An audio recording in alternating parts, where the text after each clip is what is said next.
Hello dear friends, welcome to my science academy.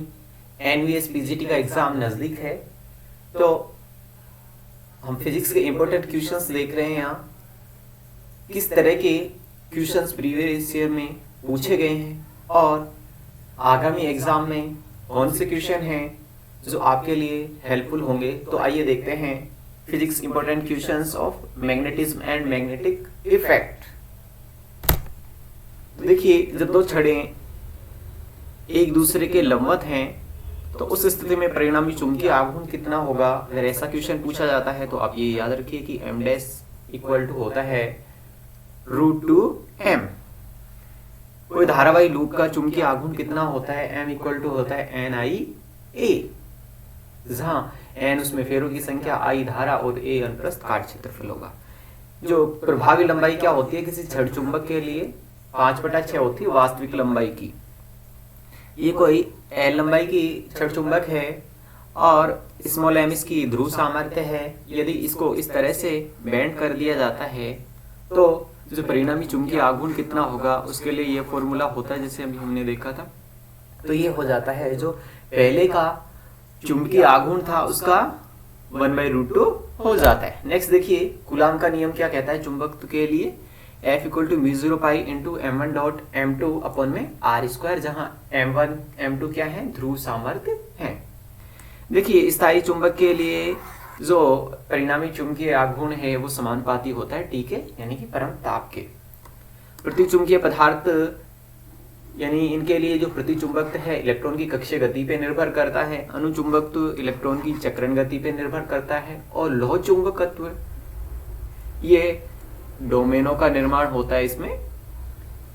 देखिए, नति या नमन कोण क्या होता है, B इक्वल टू होता है √BH का स्क्वायर प्लस BV का स्क्वायर, यानी कि क्षैतिज घटक है चुंबकीय क्षेत्र का और ये ऊर्ध्वाधर घटक है। तो यदि अगर दोनों समान हो तो B इक्वल टू होगा √2BH², यानी कि इसे हम लिख सकते हैं B equal to √2BH equal to √2BV। देखिए, ध्रुवों पे नति कोण का मान होता है 90 डिग्री और विषुवत रेखा पे थीटा का मान होता है 0 डिग्री। ये अक्सर एग्जाम में पूछ लिया जाता है कि ध्रुवों पे नमन कोण का मान क्या होगा। नति कोण के किस मान के लिए BV व BH एक समान होंगे। अगर इस तरह का क्वेश्चन पूछा जाता है तो इसमें आप ध्यान रखिए ये थीटा इक्वल टू 45 डिग्री पे दोनों समान होते हैं, क्योंकि ये रेशियो होता है BV अपन में BH equal to tan theta. पृथ्वी के चुंबकीय क्षेत्र का क्षैतिज घटक H एवं नति कोण का मान 30 डिग्री है, तो परिणामी चुंबकीय क्षेत्र का मान क्या होगा। तो देखिए, हम जानते हैं BH equal to B cos theta होता है और जो क्षैतिज घटक है उसे हमने H मान लिया है और नति या नमन कोण कितना है 30 डिग्री है। तो यहाँ से हम सोल्व करते हैं तो ये B इक्वल टू आ जाता है √2H अपन में √3। कोई परिनलिका है उसमें फेरों की संख्या 8 फेरे प्रति मीटर है एवं प्रवाहित धारा 2A है, तो चुंबकन क्षेत्र का मान क्या होगा। तो देखिए, किसी परिनलिका में चुंबकन क्षेत्र होता है B इक्वल टू μ0H और जो H इक्वल टू होता है NI। तो देखिए, μ0 का मान फिक्स होता है 4 पाई इंटू 10⁻⁷ टेस्ला। तो n का मान 8 है और I का मान 2 है, तो यहाँ से आंसर फाइंड आउट कर सकते हैं। ऐसा ही क्वेश्चन है, किसी परिनलिका में 8 लंबाई है, 8 सेंटीमीटर की लंबाई है और एकांक लंबाई में फेरों की संख्या 2 है, 4 एम्पेयर की इसमें धारा प्रवाहित हो रही है, तो चुंबकीय क्षेत्र का मान क्या होगा। सेम फॉर्मूला है, उससे हम ये कैलकुलेट कर सकते हैं। जो चुंबकीय क्षेत्र आएगा वो टेस्ला में आएगा।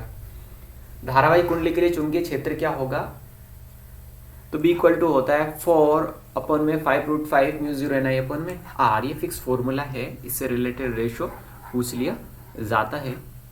तो देखिए, इसमें dB अपन में dx ये नियत होता है और x इक्वल टू R2 पर नति परिवर्तन का मान 0 होता है। तो यदि आपसे पूछा जाए कि धारावाही कुंडली के लिए नति परिवर्तन का मान 0 कहाँ होगा, तो x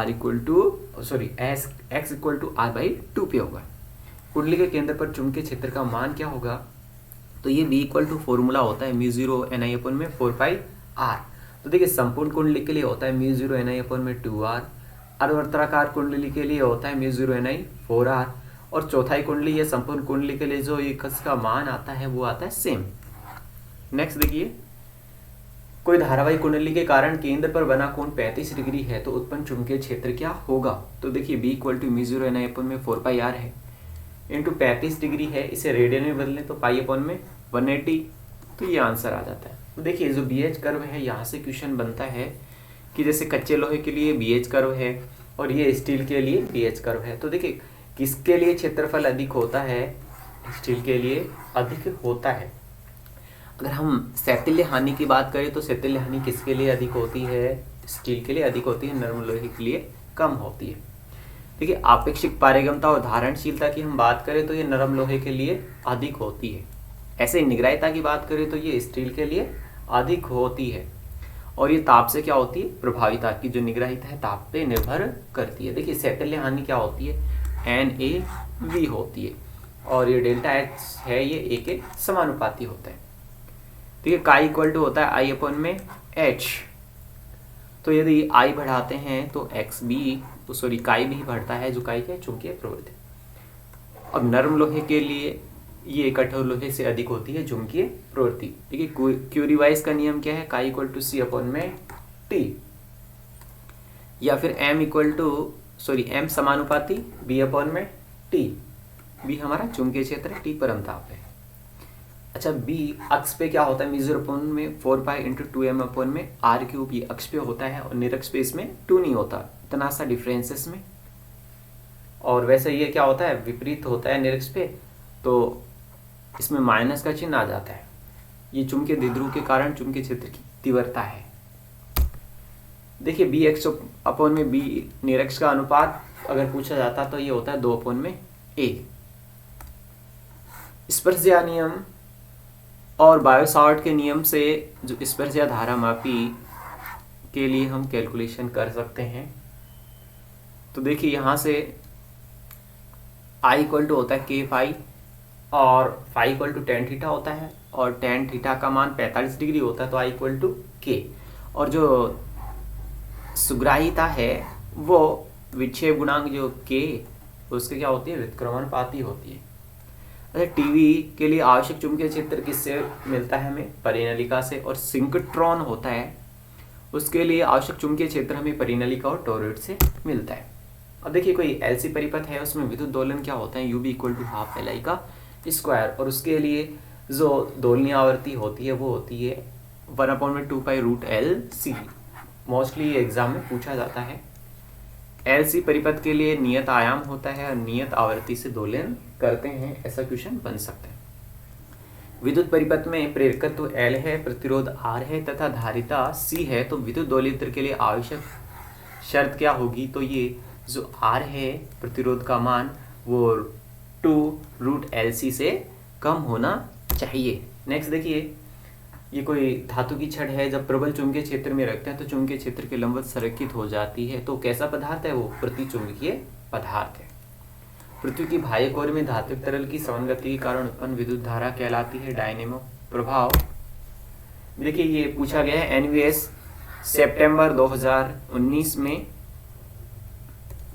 तो ये क्वेश्चन है हमारा कि जो कोई एक प्रतिचुंबकीय पदार्थ है, यानी कि उसकी चुंबकीय प्रवृत्ति क्या होती है, तो ये होती है अल्प एवं ऋणात्मक होती है।